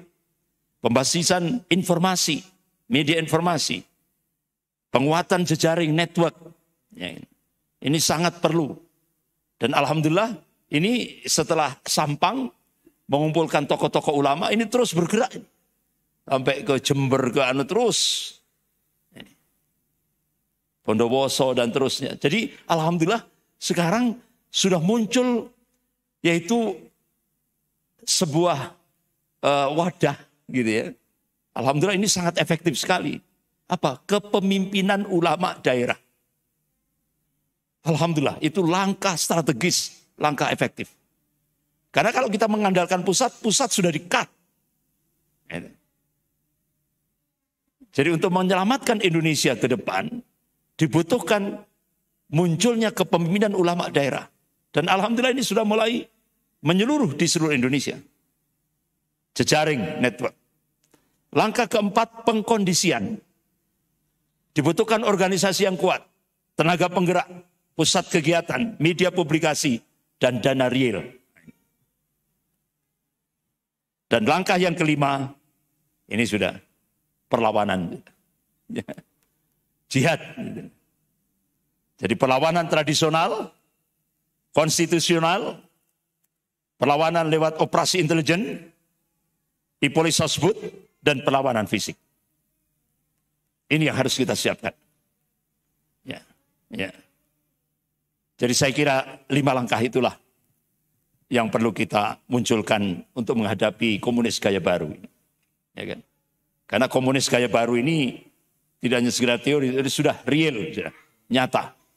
Bahkan jargon-jargon tokoh-tokoh komunis gaya lama itu dipakai oleh tokoh-tokoh komunis gaya baru ini. Yaitu pakai teori mirror. Teori mirror itu kan teori antagonistik. Ya contoh ini, saya tidak hutang, kenyataannya hutang. Saya tidak impor, kenyataannya impor. Nah itu teori mirror yang sudah dipakai oleh tokoh-tokoh PKI zaman dulu. Sekarang dimunculkan lagi. Muncul lagi seperti itu. Saya kira gitu. Masya Allah. Kita akan menanggapi beberapa pertanyaan yang kami pilih dari kolom komentar. Insya Allah kita rehat setelah yang satu ini. Ya, silakan MC. Relax dulu.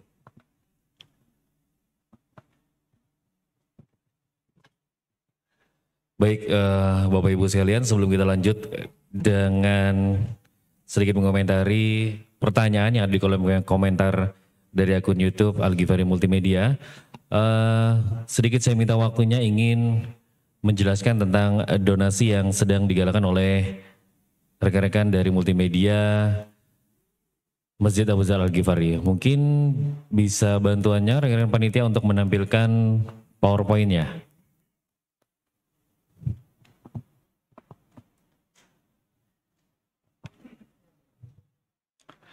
Baik, jadi saat ini mungkin sudah dari beberapa hari yang lalu ya, rekan-rekan dari multimedia Masjid Al-Ghifari ini membuka sedekah multimedia yang mana di dalamnya adalah nantinya digunakan untuk membeli peralatan-peralatan multimedia seperti kamera, kemudian alat-alat penunjang lainnya yang mana ini digunakan untuk terus melebarkan dan menciarkan Islam ataupun dakwah-dakwah kajian-kajian yang ada di Masjid Abu Dzar Al-Ghifari. Jadi ada yang mengatakan kalau mereka-mereka di luar sana itu menyebarkan kemudaratan dan kemaksiatan secara masif melalui sosial media, kenapa kita yang muslim ini enggan untuk menyebarkan konten-konten dakwah? Jadi kita tidak boleh kalah. Kalau mereka saja gencar-gencaran dengan alat yang sedemikian masifnya menyebarkan konten-konten kemaksiatan, kita juga harus masif dalam menyebarkan konten-konten dakwah ataupun kajian-kajian dan apapun itu tentunya untuk menyiarkan Islam. Baik, ini dia. Oh, hitam lagi layarnya ya. Baik, mungkin Bapak-bapak bisa memperhatikan di sini estimasinya sekitar 60 juta. Sebenarnya lebih juga bisa ya, karena harus lebih masif lagi. Tapi saat ini yang dibutuhkan ada 60 juta, di mana peralatan yang dibutuhkan seperti dapat terlihat, ada camcorder, kemudian kamera, video capture, mic, dan segala macamnya. Dan ini adalah kesempatan yang cukup besar tentunya buat Bapak Ibu semua juga, sebagai ladang dan meraih juga pahala jariah. Artinya kalau tadi disampaikan, ini bisa berkenaan dengan apa yang malam ini kita peringati ya. Artinya begitu banyak dan begitu masif pergerakan dan paham komunisme, tentu kita juga harus bergerak, bergandengan tangan bersama untuk bisa memasifkan syiar-syiar Islam, memperkuat iman dan ketakwaan kita agar mereka tidak memiliki celah untuk mensyiarkan ataupun menyampaikan paham-paham yang tentunya nantinya akan menghancurkan kita. Jadi melalui kesempatan yang berharga ini silahkan infak terbaiknya bisa malam ini ataupun nanti ingin kayaknya malu nih ya udah transfer aja nggak apa-apa. Atau mungkin nanti ingin mewakafkan dari salah satu yang ada di sini, mungkin bisa di slide aja mas. Dari salah satu alat yang dibutuhkan oleh rekan-rekan multimedia Al-Ghifari, bapak-bapak ini ataupun muda-mudi di sini ada yang memiliki alat itu dan kayaknya kemarin-kemarin nggak terpakai. Dan kalaupun terpakai ini hanya untuk hal-hal yang sifatnya tidak mensyiarkan Islam itu. Mungkin ingin mewakafkannya, silakan menghubungi rekan-rekan dari multimedia yang ada di Masjid Abu Dzar Al-Ghifari. Ya, dapat terlihat rinciannya cukup jelas. Dan termasuk pada malam hari ini, kamera yang dipakai di tengah-tengah bapak-bapak semua ini adalah termasuk kamera baru ya, alhamdulillah. Dan dengan kamera ini pun peringatan pada malam hari ini, bagaimana kita memahamkan diri kita betapa kejamnya paham komunis itu dan pergerakan G30 SPKI, akhirnya bisa ditonton sampai dengan saudara kita yang ada di Manado pada malam hari ini. Dan masih banyak lagi yang mungkin belum sempat saya sapa. Jadi sekali lagi terima kasih buat rekan-rekan yang saat ini menyaksikan langsung di YouTube channel dari Al-Ghifari Multimedia. Terima kasih telah meluangkan waktunya dan meluangkan paket datanya untuk dapat memahamkan diri betapa berbahayanya paham komunisme ini. Sampai salah terus saya ya. Ya ini slide-nya ya. Jadi semoga ini terpenuhi. Kita berdoa bersama ya. Akhir bulan ini terpenuhi. Sempat nggak? Ini udah akhir bulan nih tanggal 30 ya. Ya semoga cepat terpenuhi. Karena dengan terpenuhi ini juga nantinya dakwah dan kajian-kajian yang terdapat di Masjid Abu Dzar Al-Ghifari ini lebih masif lagi, syiarnya bisa lebih luas lagi, tidak hanya bapak-bapak dan ibu-ibu yang hadir di masjid ini, tapi saudara-saudara kita yang mungkin saat ini masih hatinya belum tergerak untuk menuju ke masjid.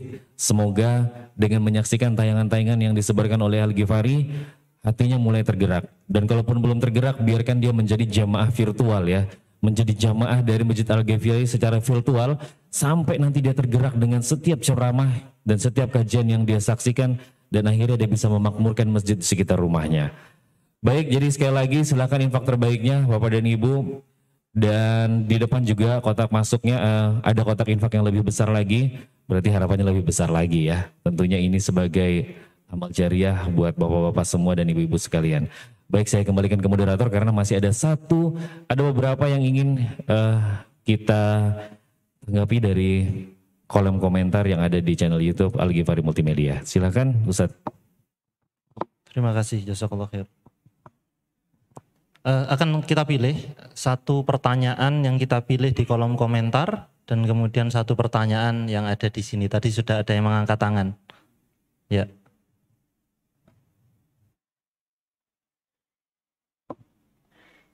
Perlu mic nih? Apa enggak perlu? Ngomong aja. Enggak apa-apa, nanti saya ulangi di sini. Berdiri, ya. Enggak usah pulang, ya berdiri aja situ. Silakan pertanyaannya. Waalaikumsalam warahmatullahi wabarakatuh.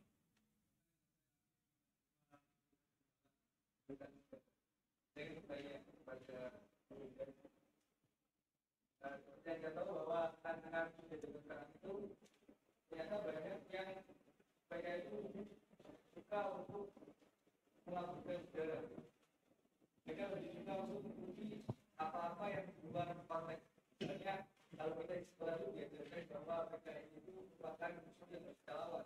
Tapi ternyata kebanyakan orang muda karena rasa ingin tahu mereka terjebak ke dalam pemikiran yang salah sehingga mereka menggunakan PKI. Lalu seperti yang saya maksudnya saya tahu bahwa di Indonesia itu banyak sekali konten yang tentang itu, namun anak-anak muda itu ternyata malah mendukung dan menyalahkan orang baru kalau seperti itu. Jadi pertanyaan saya adalah apa yang harus kita lakukan saat bertemu sebuah komentar atau konten yang berniat untuk melakukan sejarah perubahan PKI. Lalu apakah kita perlu melakukan perlawanan langsung di media sosial dan komentar atau sebagainya? Masya Allah, pertanyaan dari mahasiswa sejarah, Beb. Ya, apa yang harus kita lakukan jika di kolom-kolom komentar media sosial ada orang-orang yang mendukung secara terang-terangan paham komunisme? Dipersilakan, Habib.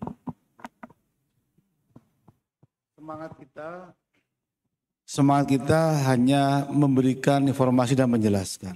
Semangat kita tidak ingin membangun kebencian. Semangat kita tidak ingin melawan kebencian dengan kebencian baru. Umat Islam ini umat Islam yang paling rohmah ya, umat Islam. Saya belajar Bapak Ibu semua. Kita juga ingin mengajak bahwa kita ingin menjadi umat wasat. Umat yang tengah-tengah, umat yang nyaman, yang santun dan sebagainya. Tentu tetap memegang prinsip-prinsip keislaman kita. Kita tidak ingin melepas keislaman kita dengan harga murah, gitu kan. Bahkan jauh dari itu, kita mati pun, meninggal pun membela Islam itu adalah harga yang paling mulia. Nah, saya secara pribadi malam ini kan kita juga dalam rangka untuk besok pagi kan memperingati Hari Kesaktian Pancasila. Saya cuma mengajak diri saya juga sama-sama belajar. Ayo sama-sama kita menjadi Pancasila yang sejati. Gitu. Saya ketika usia 25 tahun saya sudah menjadi pengantar P4 Jawa Timur. Dan saya mau peserta Manggala terakhir yang mendapatkan PINMAS ya. Tapi saya tidak juga menyalahkan Orde Baru, saya juga tidak pernah menyalahkan Orde Lama, tidak pun menyalahkan yang semuanya gitu. Tapi kami pun yang anak-anak pencipta Pancasila ini jangan disalahkan. Kan begitu, ini real kan. Kalau kita memang besok ini kita Pancasila Sakti, ya biarkan anak muda menonton sejarahnya. Memang mungkin sebagian orang mengatakan film G30 PKI karena dibuat pada masa Orde Baru kemudian dilebih-lebihkan. Tapi justru banyak nilai-nilai yang memang dokumenter asli. Ya kan? Bahkan tadi putranya Pak Yani yang juga keluarga kami itu juga melihat justru yang di film itu kurang kejam. Penyiksaan kepada orang tua saya Ahmad Yani. Kalau di situ diangkat tubuhnya diseret dengan sekian orang. Aslinya di depan mata saya, ayah saya itu lebih biadab dari menyeret binatang. Loh ini kan ya biarkan. Wong nonton hiburannya aja nggak dilarang di Indonesia kok. Wong nonton film sejarah bangsanya kemudian dilarang. Biarkan anak muda menilai gitu kan. Lah justru kami balik bertanya, ngapain dihalang-halangi, ngapain dilarang-larang. Ya kan?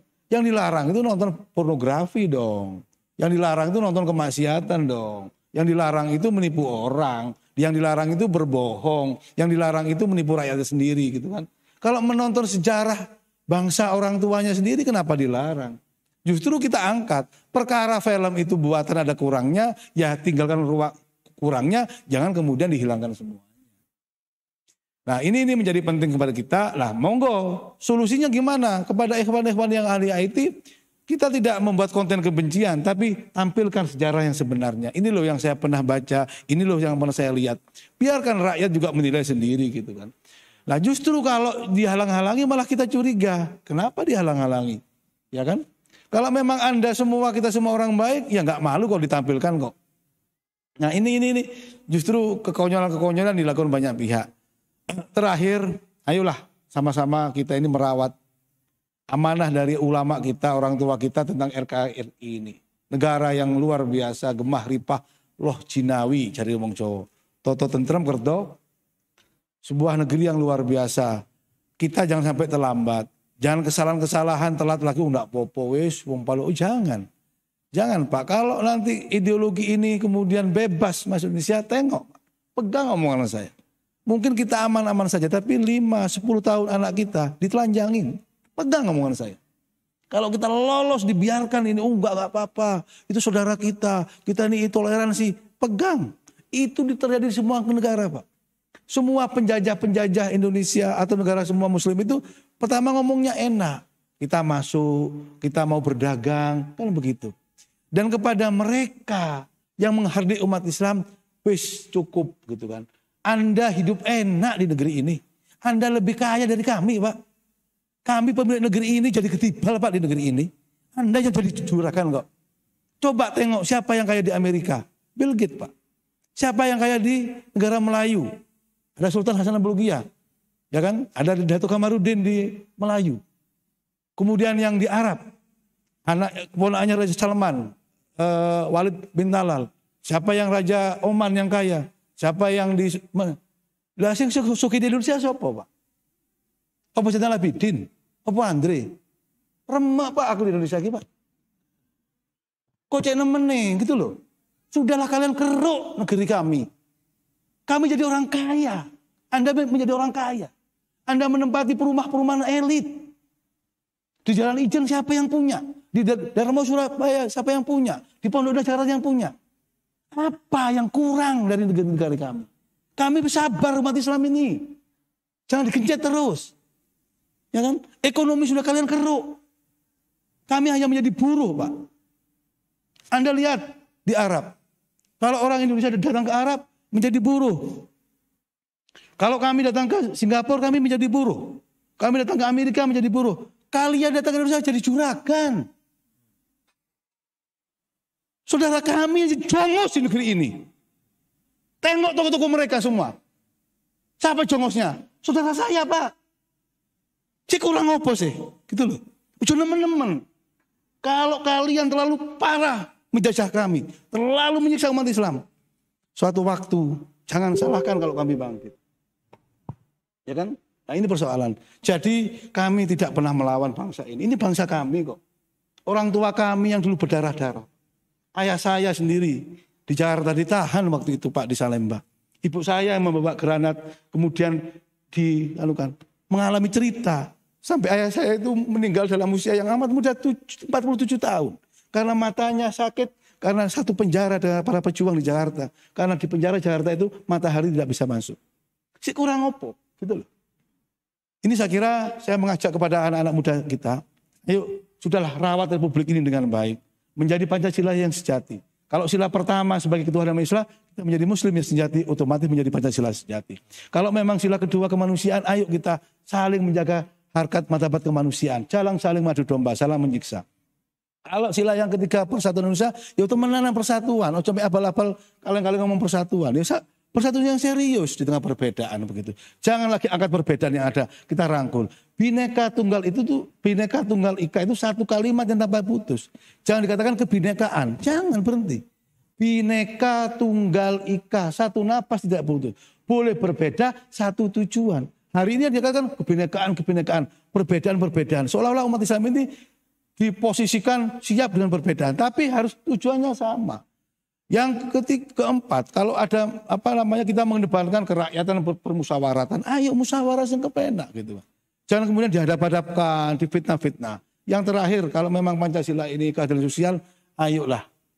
Saya mengajak kepada pemimpin kami, kepada bangsa ini, ayo kasihan sudah yunah yutun waktul wakmin tidak suki-suki. Gitu kan. Ayo keadilan sosial. Kamilah pemilik negeri ini, maka kamilah yang bertanggung jawab untuk membangun negeri ini. Bangun keadilan sosial yang sesungguhnya. Jangan lagi dipisah-pisah negeri ini. Saya kira ini maknanya sehingga pertemuan hari ini kita keluar justru kita bukan berbeda, tapi kita bersatu di antara perbedaan yang ada. Ukhuwah, tidak hanya di lisan saja. Ayo kita bangun ukhuwah sungguhnya. Saya dengan Pak Andri mungkin berbeda. Baju saya berbeda, sarung saya berbeda, tapi adalah saudara saya seiman. Saya belakan mati-matian. Kan begitu. Anda adalah seorang Muslim, saya seorang Muslim. Itu perbedaan itu. Yang terakhir saya kira kepada tadi soal IT ya, soal dakwah.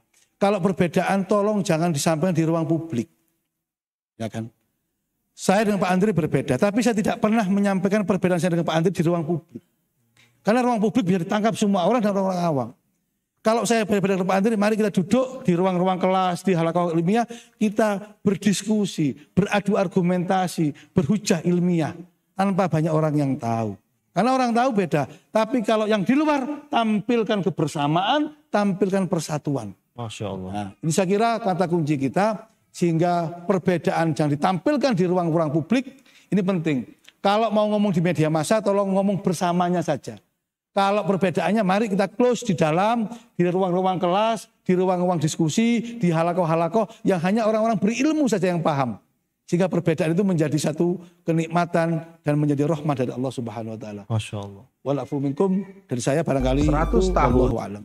Masya Allah. Jawaban yang luar biasa. Kolaborasi yang luar biasa bukan ya? Masya Allah dari beliau berdua, semoga Allah menjaga beliau selalu. Kalau tadi pertanyaannya adalah jika menjumpai tanda-tanda komunisme gaya baru di medsos, ini ada penanya. Tadi sempat disebut tentang sebuah kota Morowali. Masya Allah siaran Al-Ghifari multimedia sampai Sulawesi, alhamdulillah. Semoga yang disampaikan tadi sedikit harta bisa menjadi amal jariah kita semuanya, amin ya rabbal alamin. Ada penanya dari Manado. Kalau tadi di medsos, apa yang kita lakukan jika melihat tanda-tanda yang begitu jelas di ruangan terbuka begini? Ustadz Andri. Jazakallah khair. Tadi ketika ada penyimpangan sejarah, apalagi dimunculkan di medsos, kalangan sabab muslim, pemuda Islam, wajib berada di garda terdepan untuk meluruskan itu. Ya kan? Karena memang senjata abad modern ini kita harus menguasai media informasi. Kita harus kuasai IT. Karena itu senjata abad modern. Bahkan tidak hanya lewat medsos. Bahkan sekarang ini ada gerakan-gerakan ingin memutar balik sejarah. Bahwa PKI itu bukan banyak pelaku, tapi korban. Ini kan diputar balikkan sejarah. Nah ini harus diluruskan. Kalau didiamkan, kasihan itu yang generasi muda yang belum pernah mengalami tentang sejarah komunis, ya kan? Itu. Jadi harus ada di kalangan umat Islam berada di garda terdepan untuk melakukan pelurusan sejarah. Bahkan dalam aspek politik, ini tidak hanya dalam lingkup nasional, dalam skop internasional. Ini tidak tanggung-tanggung. Mantan Presiden IMF, JP Prong,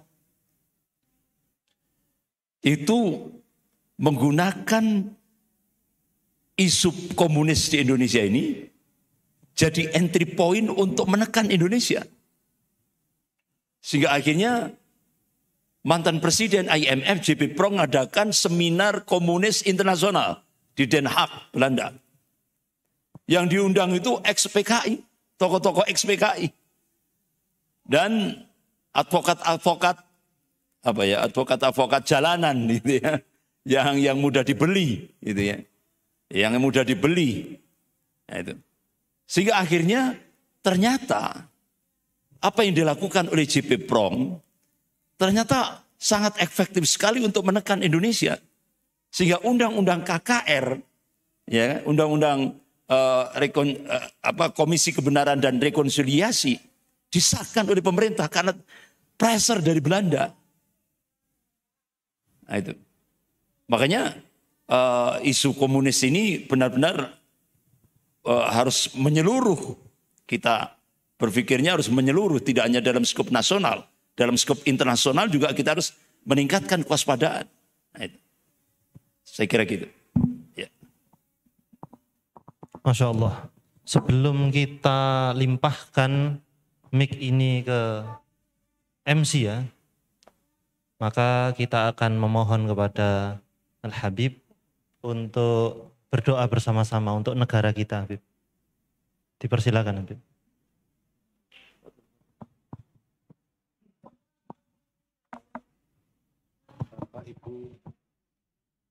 Bapak, Ibu, dan ikhwani semuanya, pertemuan kita malam ini pertemuan yang mudah-mudahan dirahmati Allah Subhanahu wa Ta'ala.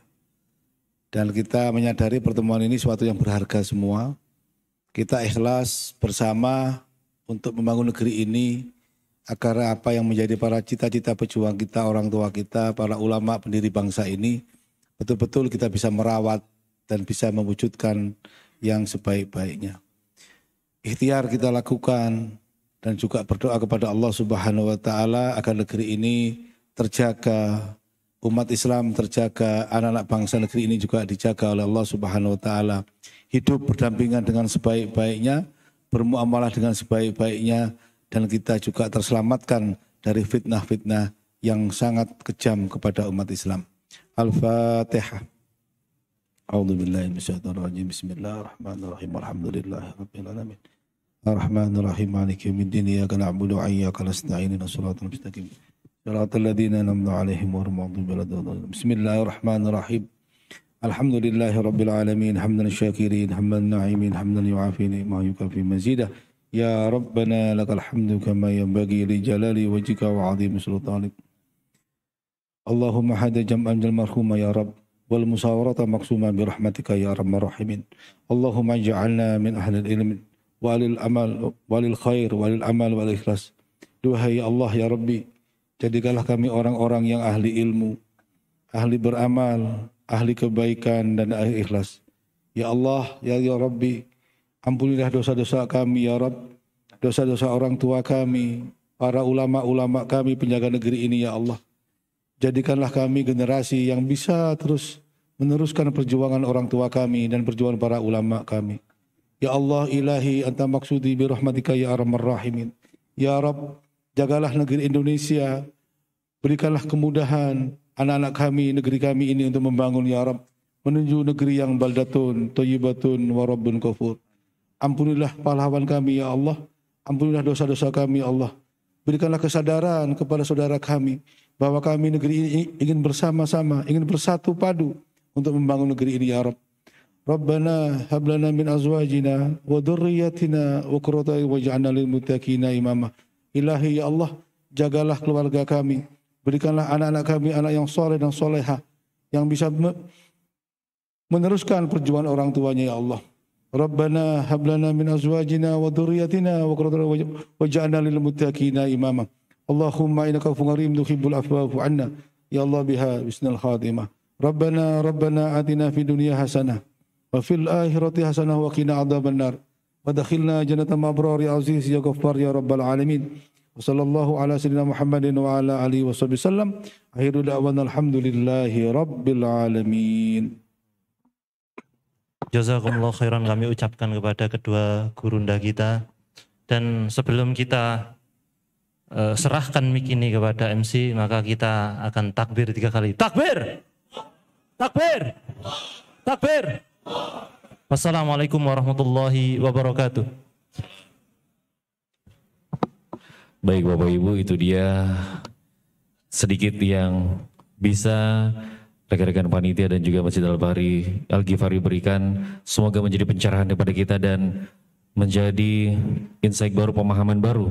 Mungkin yang tadi setengah-setengah pahamnya, sekarang lebih paham lagi. Dan akhirnya nantinya kita bisa teruskan, baik kepada saudara kita, kepada anak-anak cucu kita kelak nantinya.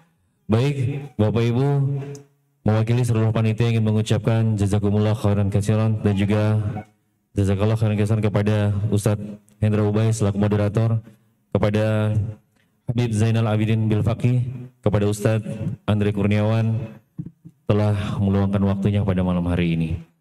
Dan sekali lagi untuk donasi multimedianya ini masih terus dibuka, jadi silahkan, tidak hanya untuk malam hari ini, mungkin nanti Bapak Ibu semua qadarullah kembali ke Masjid Al-Ghifari, entah itu salat zuhur, asar, dan sampai dengan subuh, ingin terus memberikan infaknya.